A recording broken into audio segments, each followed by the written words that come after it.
So yan, ngayong gabi nandito tayo sa Tagaytay sa bilya ng Bulaklak. At nakita ko yung kaibigan ko at ito tatanungin ko kung anong bibilhin niya ngayon. Samahan niyo ako. Yan, nakita ko yung kumpare ko. Oh, pare, saan ka pupunta? Bibili sana ako ng bulaklak eh. Oh. Kaso wala akong jowa. Naku, paano yan?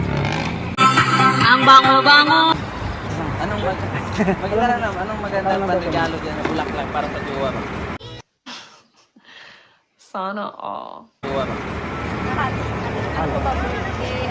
Hindi po. Wala lang. Wala na. Red roses po para Sana all. Yan ang gusto mo. May jowa ka mo wala? May asawa na ho. Tara, pas tayo.